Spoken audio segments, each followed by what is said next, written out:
Israel, America ಹಾಗೂ Iran ನಡುವಿನ ಯುದ್ಧದಿಂದಾಗಿ ರಾಜ್ಯದಲ್ಲಿ ಅಡುಗೆ ಅನಿಲ ಕೊರತೆ ನಿರ್ಮಾಣವಾಗಿದೆ.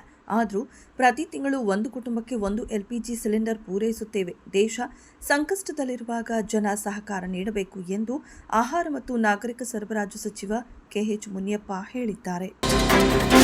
ಬಜೆಟ್ನಲ್ಲಿ ಘೋಷಣೆ ಮಾಡಿರುವ ನಗರ ಆರ್ಥಿಕ ವಲಯ ಯೋಜನೆಗೆ ಮೈಸೂರು ನಗರವನ್ನು ಸೇರ್ಪಡೆ ಮಾಡಬೇಕು. ಸಾಂಸ್ಕೃತಿಕ ರಾಜಧಾನಿಯಾಗಿರುವ ಮೈಸೂರು ವಿಶ್ವಮಟ್ಟದಲ್ಲಿ ಖ್ಯಾತಿ ಪಡೆದುಕೊಂಡಿದೆ. ಅದನ್ನು ಇನ್ನಷ್ಟು ಮೇಲ್ದರ್ಜೆಗೇರಿಸಲು ಈ ಕ್ರಮ ಕೈಗೊಳ್ಳಬೇಕು ಎಂದು ಸಂಸದ ಯದುವೀರ್ ಕೃಷ್ಣದತ್ತ ಚಾಮರಾಜ ಒಡೆಯರ್ ಕೇಂದ್ರ ಹಣಕಾಸು ಸಚಿವೆ ನಿರ್ಮಲಾ ಸೀತಾರಾಮ್ ಅವರಿಗೆ ಮನವಿ ಮಾಡಿದರು. ಕುಲಕಸಬು ಜಾತಿಗಳ ಅಭಿವೃದ್ಧಿಗಾಗಿ 11 ನಿಗಮ ಮಂಡಳಿಗಳಿದ್ದು, ಪ್ರಸಕ್ತ ಸಾಲಿನ ಬಜೆಟ್ನಲ್ಲಿ ಇನ್ನೂ 6 ಹೊಸ ನಿಗಮಗಳನ್ನು ಸ್ಥಾಪನೆ ಮಾಡುವುದಾಗಿ ಮುಖ್ಯಮಂತ್ರಿ ಸಿದ್ದರಾಮಯ್ಯ ಘೋಷಿಸಿದ್ದಾರೆ ಎಂದು ಹಿಂದುಳಿದ ವರ್ಗಗಳ ಕಲ್ಯಾಣ ಮತ್ತು ಕನ್ನಡ ಮತ್ತು ಸಂಸ್ಕೃತಿ ಇಲಾಖೆ ಸಚಿವ ಶಿವರಾಜ ತಂಗಡಗಿ ಹೇಳಿದರು. ಮಾಹಿತಿ ತಂತ್ರಜ್ಞಾನ ಉದ್ಯಮಕ್ಕೆ ಪೂರಕವಾಗಿರುವ ಡೇಟಾ ಸೆಂಟರ್ಗಳನ್ನು ಆರಂಭಿಸಲು ಸಹಾಯವಾಗುವಂತೆ ರಾಜ್ಯ ಸರ್ಕಾರ ತನ್ನ ನೀತಿಯನ್ನು ಪರಿಷ್ಕರಣೆ ಮಾಡಲಿದೆ ಎಂದು ಮಾಹಿತಿ ಮತ್ತು ತಂತ್ರಜ್ಞಾನ ಸಚಿವ ಪ್ರಿಯಾಂಕ್ ಖರ್ಗೆ ಹೇಳಿದ್ದಾರೆ.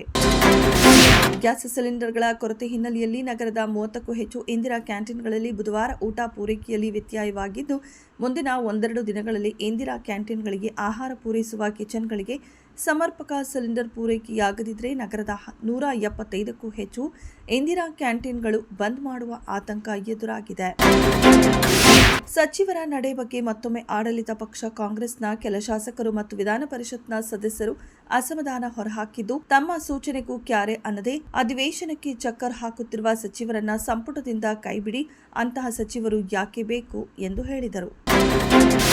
ಅಮೆರಿಕದ ಇಂಧನ ಕಾರ್ಯದರ್ಶಿ ಕ್ರಿಸ್ ರೈಟ್ ಬಳಿಕ ಟ್ರಂಪ್ ಅವರ ಮಾಧ್ಯಮ ಕಾರ್ಯದರ್ಶಿ ಅವರಿಂದ ಪ್ರಧಾನಿ ನರೇಂದ್ರ ಮೋದಿ ಅವರು ಶರಣಾಗತಿ ಪ್ರಮಾಣ ಪತ್ರ ಪಡೆದುಕೊಂಡಿದ್ದಾರೆ ಎಂದು ಕಾಂಗ್ರೆಸ್ ಪ್ರಧಾನ ಕಾರ್ಯದರ್ಶಿ ಜಯರಾಮ್ ರಮೇಶ್ ಆರೋಪಿಸಿದ್ದಾರೆ.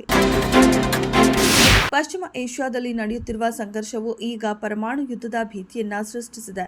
ಅಮೆರಿಕ ಮತ್ತು ಇಸ್ರೇಲ್ ಜಂಟಿಯಾಗಿ ಇರಾನ್ ಮೇಲೆ ದಾಳಿ ನಡೆಸುವ ಮೊದಲೇ ಇರಾನ್ ತನ್ನ ಮಿತ್ರ ರಾಷ್ಟ್ರ ಉತ್ತರ ಕೊರಿಯಾದಿಂದ ಅಣ್ವಸ್ತ್ರಗಳನ್ನು ಪಡೆದಿರುವ ಸಾಧ್ಯತೆ ಇದೆ ಎಂದು ಮಾಜಿ ರಾಷ್ಟ್ರೀಯ ಭದ್ರತಾ ಸಲಹೆಗಾರ ಜಾನ್ ಬೋಲ್ಟನ್ ಎಚ್ಚರಿಸಿದ್ದಾರೆ.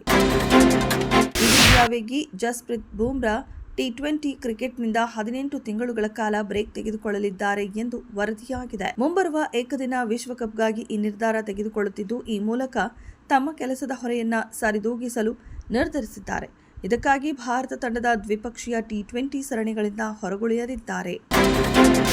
ಪ್ರೇಮ್ ನಿರ್ದೇಶನದ ಧ್ರುವ ಸರ್ಜಾ ನಟನೆಯ 6ನೇ cinema KD the devil April 30ರಂದು ಬಿಡುಗಡೆಯಾಗುವುದು ಖಚಿತವಾಗಿದೆ. ಹೊಸ ಹಾಡೊಂದನ್ನು ಬಿಡುಗಡೆ ಮಾಡುವ ಬಗ್ಗೆ ಚಿತ್ರತಂಡ ಘೋಷಿಸಿದೆ. ಸಿನಿಮಾದ 4ನೇ ಹಾಡು ಮಾರ್ಚ್ 14ರಂದು ಬಿಡುಗಡೆಯಾಗಲಿದೆ. ಈ ಕುರಿತ ಪೋಸ್ಟರ್ನಲ್ಲಿ ಸಿನಿಮಾ ಏಪ್ರಿಲ್ 30ರಂದು ಬಿಡುಗಡೆ ಆಗಲಿದೆ ಎನ್ನುವುದನ್ನು ಉಲ್ಲೇಖಿಸಲಾಗಿದೆ.